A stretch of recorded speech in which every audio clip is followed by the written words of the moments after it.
क्या आप जानते हैं कि भारत एक ऐसा देश है जहां पर कुछ ऐसे लोक देवता हुए हैं जिन्हें मंदिरों में नहीं बल्कि लोगों ने अपने घरों में, गांवों में, मिट्टी में और अपनी सांसों में बसाया है। कुछ नाम ऐसे हैं जिनके सामने आने से सिर्फ भक्ति नहीं बल्कि मन में एक अजीब सी सुरक्षा की भावना जागृत हो जाती है।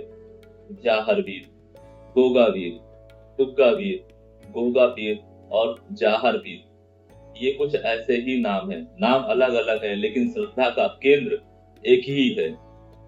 राजस्थान के हनुमानगढ़ जिले के गोगामेड़ी, ये कुछ ऐसे स्थानों में से एक स्थल है जहां पर लोगों की श्रद्धा केंद्रित होकर दिखाई देती है।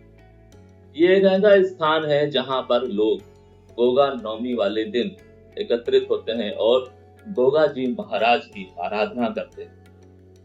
जाहर वीर एक ऐसे वीर जिनकी बारे में कहा जाता है कि ये नागों और सर्पदंश से हमारी रक्षा करते हैं, या ये कहा जाए कि लोक परंपरा में ये माना गया है एक ऐसे योद्धा जिनकी कथा में शौर्य है, एक ऐसे महापुरुष या फिर सिद्ध पुरुष जिनका जिक्र गुरु गोरखनाथ परंपरा से जोड़ा गया है, और एक ऐसे लोक देवता जो हमारे जीवन में हमारी रक्षा करने के लिए जाने जाते हैं नागों से और सर्पदंश के माध्यम से। लेकिन सवाल ये नहीं है कि जाहर वीर को इतने लोग कैसे जानते हैं। सबसे अजीब बात यह है कि जाहर वीर योद्धा को हिंदू और मुस्लिम दोनों ही श्रद्धा से अपना सर झुकाते हैं।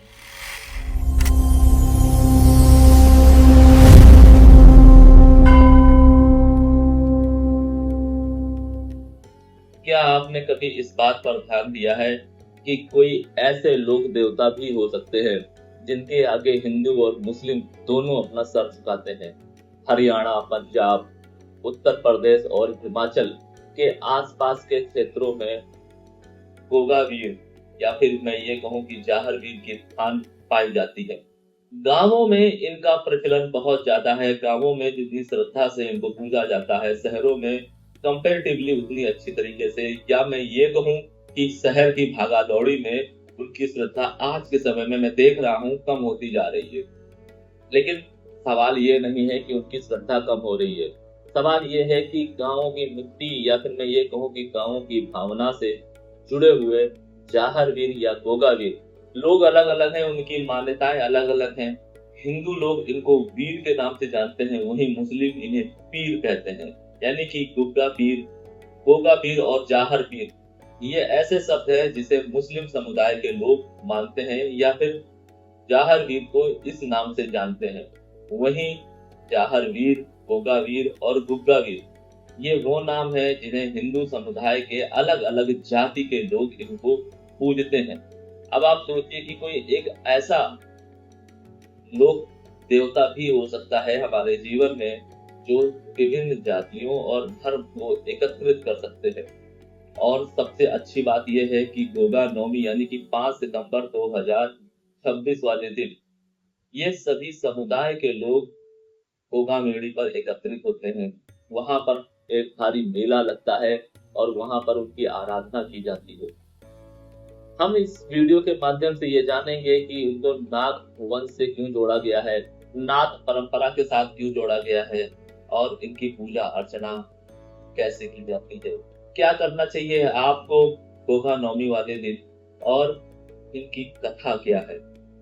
Welcome celestial seekers to the cosmic journey where the stars align and destinies unfold. मैं यहाँ हूँ ताकि ब्रह्मांड के रहस्यों के माध्यम से आपको गाइड कर सके और ज्योतिष के ज्ञान से आगे का मार्ग प्रकाशित कर सके। सबसे पहले तो हम समझते हैं कि जाहर वीर का जन्म कैसे हुआ था। आपने माता पाछल माता काछल की कहानी तो सुनी ही होगी। हम यहाँ पर कथा के पूर्ण प्रारूप के बारे में बात नहीं करेंगे। हम इस वीडियो को ओवर स्टेज नहीं करते हैं और सीधा पॉइंट पर आते हैं। माता पाछल और माता काछल जिनको संतान चाहिए थे। अब सवाल ये उठता है कि जब हम अपने देव पर श्रद्धा रखते हैं, जैसे कि माता पाछल की श्रद्धा गुरु गोरखनाथ पर थी, आज के समय में हम श्रद्धा के माध्यम से चाहते हैं कि जो हमारे देव हैं वो हमें इंस्टेंट रिजल्ट देते हैं। ये कहानी सिर्फ पुत्र की नहीं है, ये कहानी है श्रद्धा की, ये कहानी है पेशेंस की। उन्होंने पेशेंस रखा, सब्र रखा, और सब्र के साथ उसको उस लायक बनाया गया। जैसे कि हम कहते हैं ना कि अगर हम भगवान से या किसी सुप्रीम पावर से कुछ चाहते हैं, या अगर हम ऐसे बोले सरल शब्दों में कि अगर हम अपने माता पिता से, अपने बॉस से, या हर वो व्यक्ति जो हमें कुछ दे सकता है उससे हम कुछ मांगते हैं, तो हमें उनकी नजरों में खुद को प्रूव करना होता है, साबित करना होता है। ठीक इसी प्रकार से गुरु गोरखनाथ की नजरों में उनकी कसौटी पे खरा उतरने के लिए उन्होंने बहुत संघर्ष किया, बहुत तपस्या की, बहुत पूजा अर्चना आराधना की, तब जाके उनको जाहरवीर जैसे पुत्र उनको प्राप्त हुए। सिर्फ जाहरवीर ही नहीं, उनके जीवन में नीली घोड़ी से एक नीला घोड़ा हुआ, जिनके माध्यम से उनके जीवन में उनको लोक देवता बनने का अधिकार मिला। अब आपने देखा होगा कि जाहरवीर हमेशा एक भाला लिए घोड़े पर बैठे दिखाई देते हैं। ये क्यों होता है? क्योंकि अश्व प्रतीक है एकाग्रता का, भाला सुरक्षा का प्रतीक है, और जाहरवीर खुद एक लोक देवता है जिनको गुरु गोरखनाथ का आशीर्वाद प्राप्त है। उन्होंने अपनी इन्हीं शक्तियों को जागृत करके नागवंश और सर्पदंश के माध्यम से लोगों की रक्षा की। उन्होंने बताया कि जो भी लोग जाहरवीर की पूजा करेंगे, उनके जीवन में नाग और सर्प से रिलेटेड कोई भी अगर दुख होगा या असुरक्षा होगी तो वो उससे उनको बचाएंगे। प्राचीन काल में गांवों में नागों और सर्प का बहुत ज्यादा कहर हुआ करता था, जिसकी वजह से जाहरवीर की पूजा अर्चना बहुत ज्यादा प्रभावित हुई, और इसी वजह से वो जाने जाते हैं। अब सवाल यह उठता है कि सिर्फ नागों और सर्प के माध्यम से ही जाहरवीर पूजे जाते हैं? नहीं, जीवन में जितनी भी प्रकार की सुरक्षाएं होती हैं, या मैं ये कहूँ कि हमें जो भी प्रकार की असुरक्षा फील होती है, जैसे कि अपनों से धोखा खाने की, या फिर आप कर्म करते हैं और कर्म का फल कोई और ले जाता है, या फिर आप अपने संतान के आगे बहुत सारे एफर्ट्स करते हैं लेकिन संतान आपकी सुनती नहीं है। हर वो चीज जो आपको असुरक्षित करती है उससे रक्षा करने का कार्य जाहरवीर योद्धा करते हैं। वो माताओं के लिए संतान हो सकती है, और जो लोग धन अर्जित करते हैं उनके लिए धन हो सकता है, उनके ऑफिस प्रमाइसेस हो सकते हैं। इसके अलावा जो भी लोग पारिवारिक हैं उनका परिवार हो सकता है, रिश्तेदार हो सकते हैं, छुपे हुए शत्रुओं का भय है, तो इन सभी से आपकी रक्षा की जाती है। क्योंकि जीवन में जो शत्रु रूपी सांप है, या फिर मैं ये कहूँ मन का जो अहंकार रूपी सांप है, या फिर लालच रूपी जो सांप है, ये जो सर्प हैं, इनसे भी रक्षा जाहरवीर करते हैं।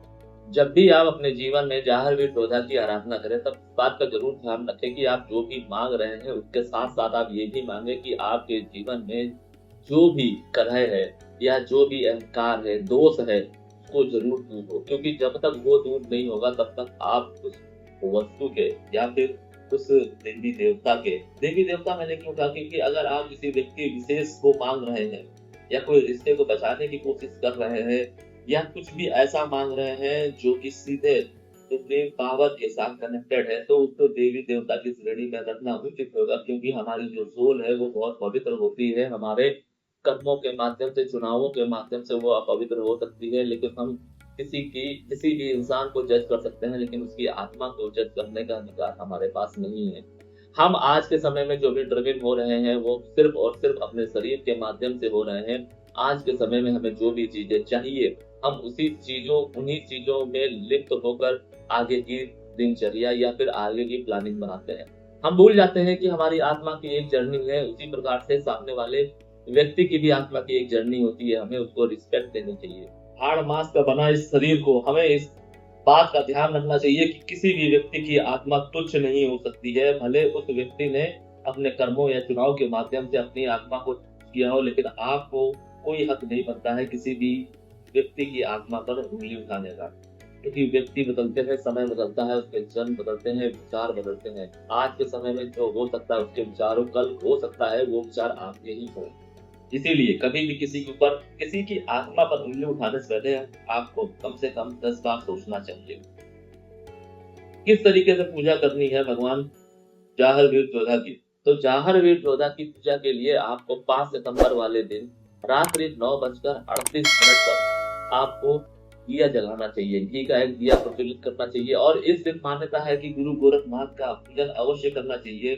जो लोग साधक हैं, जो लोग जाहर वीर या गोगा वीर को मानते हैं, वो लोग अपने घर में धुनी जमा सकते हैं, अपने घर में चिमटाएं स्थापित कर सकते हैं। इस दिन गुरु बनाने का बहुत बड़ा महत्व है। अगर आपके पास गुरु है तो गुरु की शरण में जाइए, कुछ दान दक्षिणा दीजिए, उनको वस्त्र दान दीजिए। ध्यान रखिए कि नाथ समुदाय से जितने भी गुरु जुड़े हुए हैं वो साधारण नहीं है। भले वो आपके साथ साधारण प्रतीत हो रहे हो, लेकिन वो साधारण नहीं हो सकते हैं, क्योंकि गुरु गोरखनाथ या जाहर वीर को पूजने वाले जितने भी लोग हैं उनके अंदर एक अद्वितीय शक्ति है। अब ये अलग बात है कि वो लोग खुद इस शक्ति को पहचान पाए हो या ना पहचान पाए हो, लेकिन वो शक्ति है। आपका उद्देश्य गुरु के माध्यम से ईश्वर को प्राप्त करना है, ना कि गुरु को टटोलना है कि गुरु सही है या गलत। कहा जाता है कि जब भी आप गुरु बनाइए तो अपने विवेक, अपनी बुद्धि का परिचय देते हुए बनाइए, लेकिन अगर आप गुरु बना लेते हैं तो आपकी आस्था उस ईश्वर के द्वारा केंद्रित होते हुए गुरु पर केंद्रित होनी चाहिए। आपके मन में ये छल और कपट नहीं आना चाहिए कि आप गुरु की शरण में हैं और गुरु से आप कोई चीज चाहते हैं और गुरु के माध्यम से वो आपको नहीं मिल रहा है। अगर नहीं मिल रहा है तो उसका सिर्फ और सिर्फ एक ही तरीका है कि आप या तो उस वस्तु के या उस रिश्ते के या आप जो भी चीज चाहते हैं उसके अभी तक पात्र नहीं बने हैं। आपको अपने पात्रता साबित करनी होगी। नाथ परंपरा एक ऐसी परंपरा है जिसके आगे अन्य परंपराएं सर झुकाती हैं। जैसा कि मैंने बताया कि एक ऐसी लोक देवता, एक ऐसी परंपरा जिसके आगे हिंदू, मुस्लिम और अन्य समुदाय के लोग श्रद्धा से अपना सर झुकाते हैं। तो आप सोचिए कि अगर इस तरीके के कोई भी लोक देवता हुए हैं जिनके आगे हर समुदाय के लोग सर झुका रहे हैं, तो इसका मतलब कुछ ना कुछ उस परंपरा में रहा होगा। और नाथ परंपरा आज के समय में सर्वोपरि मानी जाती है। किसी भी व्यक्ति को तुच्छ नहीं समझना चाहिए। नाथ परंपरा में ऐसे भी लोग हुए हैं जिसमें श्रवण से लेके शूद्र तक लोग इनकी सेवा में देखे जाते हैं। यहाँ पर किसी भी प्रकार का भेदभाव नहीं होता है। इस दिन आपको धुनी जरूर लगानी चाहिए और गोगा मेड़ी में जाकर आपको भभूत लानी चाहिए। कहा जाता है कि भभूत में इतनी शक्ति होती है कि जब भी आपके जीवन में कोई भी दिक्कतें होती हैं, आप इस भभूत का सेवन करेंगे तो आपको वो मार्ग प्रशस्त जरूर करेंगे। इसके अलावा यह भी मान्यता है कि जो भी व्यक्ति अपने घर में जाहर वीर या फिर गोरखनाथ को स्थापित करते हैं या उनकी धुनी को रखते हैं, बबूत को रखते हैं, तो उनको नॉनवेज का सेवन नहीं करना चाहिए, मांस वगैरह का सेवन नहीं करना चाहिए। क्योंकि अगर आप ऐसा करेंगे तो आपके जीवन में इतने बड़े बड़े ब्लॉकेजेस आएंगे, आपका जीवन ऐसे दोराहे पर आकर खड़ा हो जाएगा कि आपको समझ में ही नहीं आएगा। आप या आपके अपने ही आपके पतन का कारण बन सकते हैं। जो लोग गोगा मेड़ी या गोरखनाथ को मानते वाले होंगे या मानते होंगे या गुरु किया होगा, तो वो लोग इस बात से अवगत होंगे। या फिर मैं ये कहूँ कि दिल्ली, हरियाणा, हिमाचल, पंजाब और उत्तर प्रदेश या फिर इनके आसपास की जगह में इनकी बहुत ज्यादा मान्यता है। ऐसे बहुत सारे समुदाय मिल जाते हैं जो इन पर श्रद्धा रखते हैं, और जो श्रद्धा रखते हैं उनके गुरु भी जरूर होंगे। ऐसा नहीं है कि जो लोग गोगा मेड़ी या फिर रघुनाथपुर जैसी जगह पर जाते हैं वहां पर जाने के बाद भी उनके आज तक गुरु ना बने हो। गुरु जरूर बने होंगे। अब यह बात अलग है कि आप अपने आप को प्रूफ या अपनी पात्रता को साबित नहीं कर पा रहे हैं। अब ये भी हो सकता है कि जीवन में आपके एक गुरु बना, फिर दूसरे गुरु, फिर तीसरे गुरु, लेकिन किसी भी गुरु को तुच्छ नहीं समझना चाहिए। भगवान श्री कृष्ण के भी 3 गुरु हुए थे, लेकिन इसका मतलब ये नहीं है कि उन्होंने किसी भी गुरु को तुच्छ समझा था। हर एक गुरु की एक अलग पात्रता थी, एक अलग मान्यता थी। उन्होंने उन गुरु के हिसाब से वो पात्रता प्रूव की और उनसे जो उन्हें चाहिए था वो उन्होंने प्राप्त किया। यहाँ पर हमारे कहने का आशय बस छोटा सा है कि कभी भी गुरु के व्यवहार पर, गुरु के ज्ञान पर संदेह नहीं करना चाहिए, क्योंकि अगर आप ऐसा करेंगे तो आप कहीं ना कहीं गुरु गोरखनाथ या जाहर वीर आप जो भी मानते हैं उनकी श्रद्धा पर, उनकी शक्ति पर आप संदेह कर रहे हैं। इस दिन अगर आपके आसपास जाहर वीर या फिर जाहर पीर का कोई स्थान है तो वहां पर जरूर जाना चाहिए। जगह जगह पर, गांवों में, स्पेशली गांवों में इनकी थान पाई जाती है। अगर नहीं है तो आप गोगा मेड़ी वाले दिन जाइए। बहुत बड़े मेला इस दिन ऑर्गेनाइज होता है, आप जाइए। और अगर नहीं जा सकते हैं तो मन में ही गुरु गोरखनाथ को या फिर जाहर वीर को धारण कीजिए। मन में एक पवित्रता रहिए। इस दिन स्नान ध्यान कीजिए और रात्रि 9:38 पर एक दिया प्रज्वलित कीजिए। और इस दिन जाहर वीर या फिर गुरु गोरखनाथ के प्रति आप श्रद्धा रखते हुए इनका मंत्र जाप कर सकते हैं, जैसे गुरु गोरखनाथ का मंत्र है ओम चैतन्य गोरखनाथाय नमः। इसी तरीके से जहारवीर का भी एक मंत्र आप धारण कर सकते हैं। हो सकता है आपको ये मंत्र आपके गुरु के द्वारा मिला हो, आप वो मंत्र भी कर सकते हैं। बहुत सारे जगहों पर ये होता है कि पूजे जहारवीर जाते हैं, लेकिन मंत्र जाप गुरु गोरखनाथ का होता है। माता बाचल माता काचल की कहानियां इस दिन बहुत ज्यादा प्रचलित है, ये जरूर दूसरे लोगों को सुनानी चाहिए। इससे जिनके भी संतान नहीं है या संतान के माध्यम से उनको दुख मिल रहा है, उनके जीवन से ये अभिशाप दूर हो जाता है। गरीबों की यथासंभव मदद करनी चाहिए, गुरु का सम्मान करना चाहिए। इस दिन अपने गुरु के लिए वस्त्र आपको देने चाहिए, कुछ धन देना चाहिए, उनको खाने पर अपने घर में बुलाना चाहिए। नहीं, अगर वो गुरु आपके घर में आ सकते हैं इस दिन, तो जहाँ पर भी गुरु हैं उनके लिए आपको भोजन की व्यवस्था करनी चाहिए। ये एक ऐसा सौभाग्य है जो आपके जीवन में गोगा नवमी वाले दिन ब्लेसिंग का एक ऐसा पिटारा हो सकता है, जिससे आपके जीवन के तमाम दुख दूर हो सकते हैं। अगर आप भी इस दिन गुरु करना चाहते हैं, आपकी नजर में कोई योग्य गुरु है, तो उनसे संपर्क कीजिए, क्योंकि इस दिन गुरु बनाना का अपना ही एक महत्व है। नाथ समुदाय से जुड़ने के लिए भी ये बहुत उत्तम दिन है। इस दिन अपने आप को पवित्र रखिए, अपनी सोच को पवित्र रखिए, और जिस भी गुरु के शरण में आप जा रहे हैं उनके आगे नतमस्तक हो जाइए। ध्यान रखिए कि जो लोग भी गुरु गोरखनाथ की आराधना करते हैं, वो लोग मंगल और बृहस्पतिवार वाले दिन अपने घर में जोत जरूर जगाते हैं, अपने घर में भभूत की स्थापना अवश्य करते हैं। अगर आप नियम कर्म धर्म कर सकते हैं तो अपने घर में आप चिमटा भी स्थापित कर सकते हैं। ये चिमटा साधारण चिमटा नहीं होता है, ये आपके घर को नेगेटिविटी से प्रोटेक्ट करता है। किसी भी प्रकार की भूत प्रेत जो बाधाएं होती हैं, ऊपरी शक्ति होती हैं, इनसे आपके घर को बचा सकता है। लेकिन ये चिमटा आपको यूं ही नहीं मिलता है, ये चिमटा गुरु के द्वारा दिया जाता है। ऐसा नहीं है कि आप बाजार के माध्यम से जाइए और लेकर आ जाइए। कम से कम आपको साल में एक बार गुरु गोरखनाथ का हवन अवश्य कराना चाहिए, या आपने जो गुरु किए हैं उन गुरु को अपने घर में बुलाकर एक हवन अवश्य कराना चाहिए। अपनी गलतियों को यथासंभव तरीके से मानना चाहिए, पश्चाताप करना चाहिए, क्योंकि नाथ समुदाय में गलतियों को मानने की पर बहुत ज्यादा जोर दिया गया है। बहुत सारे साबर मंत्र हैं जो नाथ समुदाय के द्वारा दिए गए हैं, नाथ परंपरा में इसका उल्लेख है। अभी हम इसके बारे में बात नहीं करेंगे। हमारा मेन जो केंद्रित पॉइंट है वो है जहारवीर गोगावीर, जिनके बारे में कहा जाता है कि ये हमारे जीवन की हर तरीके की समस्याओं से हमें बचा सकते हैं। लेकिन सवाल ये है कि आपको ईमानदार रहना पड़ेगा, आपको अपनी गलतियों से सीखना पड़ेगा, क्योंकि हम कहीं ना कहीं जाने अनजाने गलतियां कर देते हैं। इस दिन अगर आपको कुछ नहीं करना है, या फिर अगर आप गोगावीर से जुड़ रहे हैं, गोरखनाथ से जुड़ रहे हैं, तो जैसा कि मैंने आपसे कहा कि आपको नॉनवेज और अल्कोहल का उपयोग नहीं करना है। यहाँ तक कहा जाता है कि आपके परिवार में अगर कोई भी व्यक्ति नॉनवेज या फिर मदिरापान करता है तो वो आपके घर आ नहीं सकता है। या जिस भी व्यक्ति के घर में नॉनवेज बन रहा है, जिस दिन नॉनवेज बन रहा है, या उसके घर में कोई नॉन या अल्कोहल का सेवन कर रहा है, तो उस दिन आप उसके घर भी नहीं जा सकते हैं। इस तरीके के कुछ सख्त नियम पाए जाते हैं गोरखनाथ परंपरा में। अब गोरखनाथ परंपरा में ये नियम है, तो जहारवीर और गोगावीर के में भी ये नियम पाए जाते हैं। उन्हीं इनका एकमात्र तरीका है अपनी शक्तियों को बढ़ाने का और अपनी शक्तियों को जागृत करने का।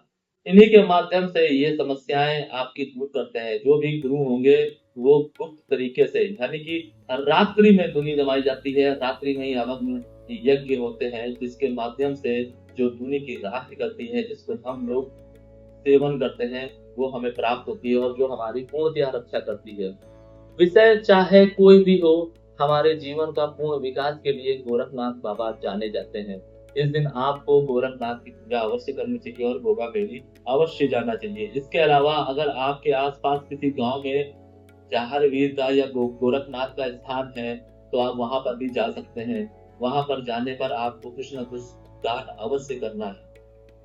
आशा है हमें इस वीडियो के माध्यम से आपको समझ में आया होगा कि मैं आपको क्या समझाना चाह रहा हूँ और क्या नहीं करना है। इस दिन आपको दिखावा नहीं करना है। अगर आप वहां जा रहे हैं, कुछ दान धर्म कर रहे हैं, तो इसको सोशल मीडिया में आपको नहीं डालना है, आपको दिखावा नहीं करना है। ध्यान रखिए कि ये दिखावा करने से आपने जो भी धन खर्च किया है, जो भी एफर्ट्स लगाए हैं, वो शून्य हो जाते हैं। क्योंकि किसी भी धर्म में किसी भी क्रिया में ये नहीं कहा गया है कि अगर आप किसी को दान देते हैं या आप कोई कर्म करते हैं, उसका बखान करते हैं, तो उसका फल आपको पूर्णतया मिलेगा। नहीं, वो फल आपका कम हो जाता है, या मैं ये कहूँ कि वो फल खत्म हो जाता है, तो गलत नहीं होगा। इसलिए आपको इससे बचना चाहिए। इसके अलावा अगर आप कुछ विशेष उपाय चाहते हैं, शुरू करना चाहते हैं, या आप जाहर वीर या नाग परंपरा के बारे में और जानना चाहते हैं, उत्सुक हैं, तो भी आप हमसे जुड़ सकते हैं। नाग परंपराओं के बारे में आप इंटरनेट पे बहुत अच्छे तरीके से जान सकते हैं। डीपली जानकारी के लिए, गुरु करने के लिए, या आपके घर में किसी भी प्रकार की कोई समस्या है उससे बचने के लिए, और इनके जो नियम कर्म कायदे हैं उसको अच्छे से समझने के लिए भी आप हमसे संपर्क कर सकते हैं। ये दिन बहुत खास है। जीवन में जिसके गुरु नहीं होता है उसका जीवन भटकन में अवश्य पड़ता है। बिना गुरु के मोक्ष नहीं मिल सकता है, बिना गुरु के आपको मंजिल नहीं मिल सकती है। इसलिए जो भी व्यक्ति मोक्ष या अपनी मंजिल को पाना चाहते हैं, वो मंजिल कोई भी हो सकती है, कुछ भी हो सकती है, जैसा आपका चार्ट बोलता है, तो आपको गुरु अवश्य करना चाहिए। मैं ये नहीं कह रहा हूँ कि आप मुझे ही गुरु बनाइए या आपके आसपास में जो व्यक्ति है उसको ही गुरु बनाए। आपकी श्रद्धा जिस भी व्यक्ति विशेष पर हो रही है उसको आप गुरु बना सकते हैं। ध्यान रखिए, गुरु बस एक माध्यम होता है। श्रद्धा और शक्ति का जो केंद्र पुंज है वो श्री नारायण ही है, श्री गुरु गोरखनाथ ही है, और उनके माध्यम से फिल्टर होके ये शक्ति, ये सारा मार्गदर्शन गुरु करता है। अब जब आप गुरु के बताए रास्ते पर चलते हैं तो आपके जीवन के पाप कटते हैं, आपका विकास होता है। आशा है आपको ये वीडियो समझ में आया होगा। अगर कुछ ऐसा है जो आपको समझ में नहीं आया है तो आप हमें कमेंट कर सकते हैं। गुरु या नाथ परंपरा से जुड़ने के लिए कुछ जानना चाहते हैं या समझना चाहते हैं तो भी आप हमसे संपर्क कर सकते हैं। अगर आप चाहते हैं कि आप नाथ परंपरा से रिलेटेड कोई हवन अपने घर में कराना चाहते हैं और उससे रिलेटेड आपके जीवन में कोई गुरु नहीं है और आप गुरु नहीं करना चाहते हैं, लेकिन फिर भी आप नाथ परंपरा से जुड़े लोगों को अपने घर में आप बुलाना चाहते हैं, आह्वान करना चाहते हैं, तो भी आप हमसे जुड़ सकते हैं। मैं आपको बताऊंगा कि ऐसे कौन से गुरु हैं जिनके शरण में आप जा सकते हैं। आज के लिए फिलहाल इतना ही। सेलेस्टियल एनर्जीज आपका मार्गदर्शन करें और आपके आगे के सफर को प्रकाशित करें। शरणम।